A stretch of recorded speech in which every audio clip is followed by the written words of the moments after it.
নমস্কার। ওবিসি সংক্রান্ত আরেকটি নতুন ভিডিওতে আপনাদের সবাইকে স্বাগত। যেন মনে হচ্ছে ওবিসি সংক্রান্ত জটিলতা কেটেই উঠছে না। আপনারা জানেন যে এর আগের দিন গতকাল সুপ্রিম কোর্টে কিন্তু হিয়ারিং ছিল ওবিসি সংক্রান্ত যে কেসটা সুপ্রিম কোর্টে পেন্ডিং ছিল সেটা হিয়ারিং ছিল সেটা কিন্তু কালকে হয়নি এবং সেটা কিন্তু আগামী 9th সেপ্টেম্বর কিন্তু মেনশন করা হয়েছে। সেটাকে যদিও কম্পিউটার জেনারেটেড অটোমেটেড জেনারেটেড সেটা হয়তো চেঞ্জেস হতেও পারে যদি আমাদের ওয়েস্ট বেঙ্গল গভর্নমেন্ট যদি আপিল করে যে যদি এই শুনানিটা বা হিয়ারিংটা একটু কাছে নিয়ে আসা যায় বা তাড়াতাড়ি করা যায়। জানি না সেটা করবে কি করবে না। যাক, এই মুহূর্তে দাঁড়িয়ে কিন্তু সমস্ত ক্ষেত্রেই কিন্তু একটা জটিলতা সৃষ্টি হয়েছে। যেমন জয়েন্ট এন্ট্রান্স এখনো রেজাল্ট পাবলিশড হয়নি। তারপর কলেজে ভর্তি প্রক্রিয়া এটাও যেমন এখনো কিছু করতে পারছে না, মেরিট লিস্ট পাবলিশ করতে পারছে না, ভর্তি প্রক্রিয়া থমকে আছে। তারপর আপনারা যারা ওবিসি এ থেকে বি হয়েছেন, বি থেকে এ হয়েছেন, অলরেডি হয়তো অনেকে কিন্তু আপনারা রিভ্যালিডেশন বা রি ইস্যু করে নিয়েছেন। এবার তাদের অবস্থাটা কি হবে? ধরুন যারা সার্টিফিকেট জমা দিয়ে দিয়েছেন অফিস ভিজিট করে, অর্থাৎ আগের যে সার্টিফিকেটটা ছিল এ ক্যাটাগরিতে ছিল, আপনারা হয়তো সার্টিফিকেট জমা দিয়ে নতুন সার্টিফিকেট রিসিভ করেছেন, বা যারা বি ক্যাটাগরিতে ছিলেন তারা এ ক্যাটাগরি হয়ে গেছেন, আগের সার্টিফিকেটটা জমা দিয়ে নতুন সার্টিফিকেট রিসিভ করেছেন। তো এই সমস্ত ক্ষেত্রে এত জটিলতা তৈরি হয়ে গেছে। তো সেই সংক্রান্ত এই ভিডিওটা। তো আমরা দেখে নিই। গতকাল একটা নিউজ প্রকাশিত হয়েছে এই সংক্রান্ত এবং আপনারা হয়তো অনেকে প্রশ্ন করেছিলেন যে একটা অর্ডার যে আমি বলেছিলাম এর আগের দিন আমি ভিডিও দেখেছিলাম লাইভ যে স্ট্রিমিংটা হচ্ছিল ক্যালকাটা হাইকোর্টের অনারেবল জাস্টিস কৌশিক চন্দ্রের বেঞ্চে। তো সেখানে আমি দেখেছিলাম যে সেখানে উনি কয়েকটা কথা উল্লেখ করছেন, সেটা আমি সে ব্যাপারে আলোচনা করি এবং হয়তো আপনারা ক্যালকাটা হাইকোর্টের যে ডিসপ্লে বোর্ড সেখানে গেলে কিন্তু অর্ডার কপিটা পেয়ে যাবেন। তো চলুন, আমি দুটো নিউজ পেপার থেকে খবর দুটো নিয়েছি, সেটা আপনাদেরকে পড়ে শোনাচ্ছি। দেখুন, প্রথমে যেটা নেওয়া হয়েছে দ্য টাইমস ইন্ডিয়া। সমস্ত নিয়োগ এবং ভর্তির উপর একটি প্রশ্নবোধক চিহ্ন ঝুলেছে। পশ্চিমবঙ্গ জয়েন্ট টেন্ডার্স এবং বাকি যে মেডিকেল বোর্ড আছে সেই মেডিকেল বোর্ডের যে তালিকা প্রকাশের ব্যাপার ছিল সেটা কিন্তু সম্পূর্ণরূপে কিন্তু এখন পেন্ডিং করে রাখা হয়েছে, বা ভর্তির ক্ষেত্রে যে সমস্যাটা হচ্ছিল সেটা কিন্তু পেন্ডিং হয়ে গেছে। এটা এই নিউজ পেপার কিন্তু বলেছে, গেল 7 তারিখের নিউজ এটা। বৃহস্পতিবার এই নির্দিষ্ট কোর্সগুলির বিষয়ে নির্দেশ দেওয়ার পরে আদালত নির্দেশ দিয়েছে যে তার আদেশটি চলমান এবং আসন্ন সমস্ত নিয়োগ এবং ভর্তি প্রক্রিয়া সম্পর্কে নির্দেশিকার জন্য রাজ্যের সমস্ত বিভাগে প্রেরণ করা হবে। বিচারপতি শেষ অনুচ্ছেদ এই নির্দেশ হয়েছে। মানে অর্থাৎ এখন যে রিক্রুটমেন্ট প্রসেস চলছে বা এখন যেগুলো নিয়োগ চলছে বা অ্যাডমিশন সংক্রান্ত চলছে সবই কিন্তু এই নির্দেশের আন্ডারে পড়বে। কৌশিক চন্দ্রের 12 পাতার নির্দেশে আরও বেশ কয়েকটি গুরুত্বপূর্ণ ভর্তির উপর প্রভাব পড়ার আশঙ্কা করে এবং ডিভিশন বেঞ্চের দ্বারস্থ হয় রাজ্য। কিন্তু কি হচ্ছে, সেখানে কিন্তু ডিভিশন বেঞ্চ এই মামলাটা নিতে চায়নি, কারণ হচ্ছে এটা অলরেডি সুপ্রিম কোর্টের আন্ডারে রয়েছে, ডিভিশন বেঞ্চ নিতেই চায়নি।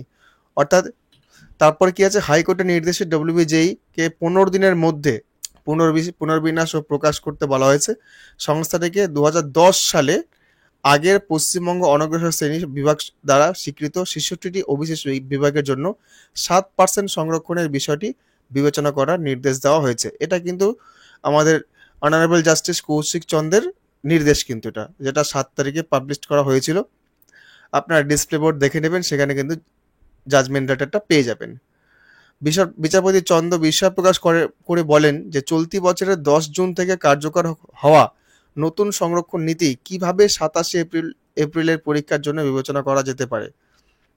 এটা সম্পূর্ণরূপে কম্প্রিহেনশনের বাইরে। নতুন সংরক্ষণ নীতির প্রয়োগ স্পষ্টতই ভ্রান্ত এবং অস্থিতিশীল এবং আদালতের 21শে মে এর আদেশের স্পষ্ট লঙ্ঘন বলে তিনি মন্তব্য করেছেন। এতগুলো জিনিস কিন্তু সেই দিন ঘটেছে এবং সেই সংক্রান্ত কিন্তু অর্ডারও পাবলিশড হয়েছে। আমি অর্ডারটা যদিও পাইনি, আপনারা ডিসপ্লে বোর্ডে খুঁজবেন, সেক্ষেত্রে হয়তো পেয়ে যেতে পারেন। এবার গতকালের যেটা হয়েছে, যে ওবিসি মামলার শুনানি হবার কথা ছিল সেটা কিন্তু হয়নি, সেই সংক্রান্ত এটা আনন্দবাজার পত্রিকায় প্রকাশিত হয়েছে গতকাল। ওবিসি শংসাপত্র বাতিল মামলার শুনানি প্রায় 1 মাস পিছিয়ে দিল সুপ্রিম কোর্ট। শীর্ষ আদালতে এই মামলার পরবর্তী শুনানির সম্ভাব্য দিন আগামী 9 সেপ্টেম্বর। নবান্ন সূত্রে খবর, রাজ্য ইতিমধ্যে জয়েন্ট এন্ট্রান্স নতুন মেধা তালিকা প্রকাশ নিয়ে কলকাতা হাইকোর্টের নির্দেশকে চ্যালেঞ্জ করে সুপ্রিম কোর্টে গিয়েছে। সেক্ষেত্রে নতুন ওবিসি বিজ্ঞপ্তি মামলার সঙ্গে এই আবেদনটিও জুড়ে দেওয়ার কথা ছিল। এখন সেটিও আর হচ্ছে না বলে মামলার সঙ্গে যুক্ত আইনজীবীরা মনে করছেন। তাদের কথায় জয়েন্ট এন্ট্রান্স নিয়ে বিচারপতি কৌশিক চন্দ্রের নির্দেশ আপাতত বহাল থাকলো। বিচারপতি চন্দ জয়েন্ট নতুন প্যানেল প্রকাশের জন্য 15 দিন সময়সীমা বেঁধে দিয়েছেন। ওবিসি বিজ্ঞপ্তি মামলার শুনানি পিছিয়ে যাওয়ার ফলে ওই আবেদনটির শুনানি নিয়েও অনিশ্চয়তা তৈরি হয়েছে। রাজ্য সরকারের আইনজীবীদের একাংশ মনে করছেন জয়েন্ট এন্ট্রান্স নিয়ে আলাদাভাবে শুনানির জন্য আবেদন করা হতে পারে। এবার দেখার রাজ্য এই বিষয়ে দ্রুত শুনানি চেয়ে প্রধান বিচারপতির দৃষ্টি আকর্ষণ করেন কিনা।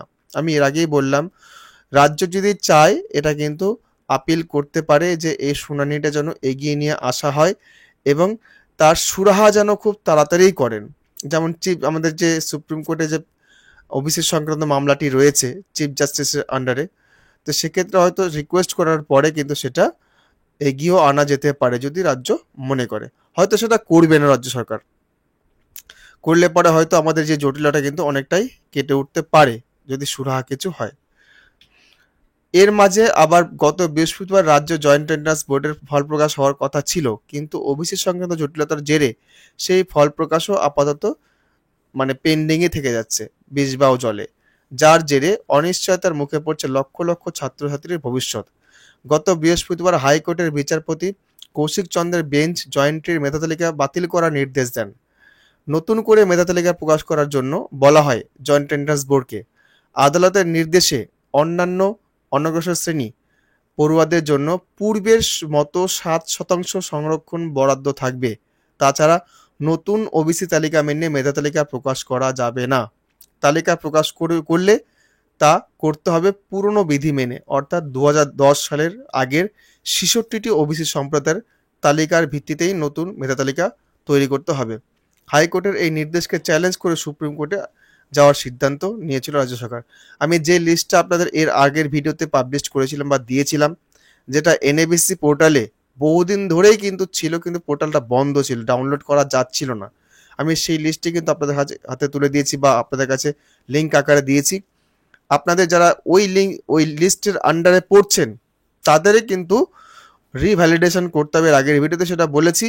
বাকি যারা থাকছেন তারা কিন্তু রি-ইস্যুয়েন্সের জন্য অ্যাপ্লাই করবেন। তবে আপনাদেরকে অনুরোধ করব এই মুহূর্তে কিন্তু করবেন না, কারণ আপনারা বুঝতেই পারছেন একটা ফাইনাল জাজমেন্ট এখনো অবধি আমাদের আসেনি, সব জায়গাতে পেন্ডিং হয়েই থাকছে। তো এখন যদি আপনারা এই মুহূর্তে এই ক্যাটাগরি চেঞ্জ করে নেন বা আপনারা যদি আগের সার্টিফিকেটটা দিয়ে দেন, সেক্ষেত্রে কিন্তু হয়তো হতে পারে আপনাদেরকে আবার সেই আগের সার্টিফিকেটটা আনতে হতে পারে। দেখা গেল ফাইনাল জাজমেন্টে অন্যরকম কিছু চলে আসলো, তার বলাই যাবে না কি হতে পারে বা কি হবে। অতএব এই মুহূর্তে আপনারা একটু থেমে যান, সেটাই বুদ্ধিমানের কাজ হবে। সময় তো আছে। এবার যাদের এই সমস্ত এমার্জেন্সি রয়েছে, যেমন এসএসসি জিডি, তারপর হচ্ছে আপনাদের নিট এক্সাম, জয়েন্ট এন্ট্রান্স, এদের ক্ষেত্রে ব্যাপারটা অন্যরকম।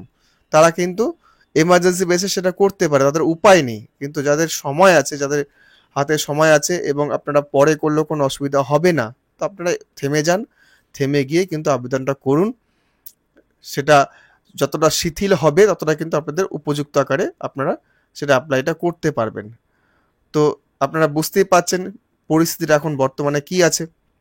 গত 28শে জুলাই ওবিসি শংসাপত্রের বিজ্ঞপ্তি সংক্রান্ত মামলায় কলকাতা হাইকোর্টের নির্দেশের উপর অন্তর্বর্তী স্থগিতাদেশ দিয়েছিল সুপ্রিম কোর্ট। হাইকোর্টের ওই রায় নিয়ে প্রশ্ন উঠেছিল শীর্ষ আদালতে। সোমবার সুপ্রিম কোর্টে সেই মামলাটি শুনানি হওয়ার কথা ছিল, যেটা পেন্ডিং হয়ে গেছে এবং আগামী 9 সেপ্টেম্বর রেসিডিউল করা হয়েছে। তো এই হচ্ছে ব্যাপার। তো আপনাদেরকে পুনরায় বলবো যে আপনাদের ডকুমেন্ট নিয়ে এখন এই মুহূর্তে চিন্তা ভাবনার কোনো কারণ নেই। যারা করবেন ভাবছেন একটু থেমে যান, থেমে গিয়ে করুন, সেটাই বুদ্ধিমানের কাজ হবে। ডকুমেন্ট কি লাগবে আস্তে আস্তে সব পরিষ্কার হয়ে যাবে, সমস্ত কিছু জানতেও পারবেন আপনারা কি হচ্ছে না হচ্ছে। ভিডিওটি যদি ভালো লাগে অবশ্যই একটু লাইক করবেন এবং যদি চ্যানেলে প্রথমবার হয়ে থাকেন অবশ্যই চ্যানেলটি সাবস্ক্রাইব করবেন এবং অন্যদের জন্য অবশ্যই শেয়ার করবেন, যারা তারাও জানতে পারে যে এখন আপাতত কিন্তু না করলেও সেটা বেটার বলেই মনে হয়। ধন্যবাদ।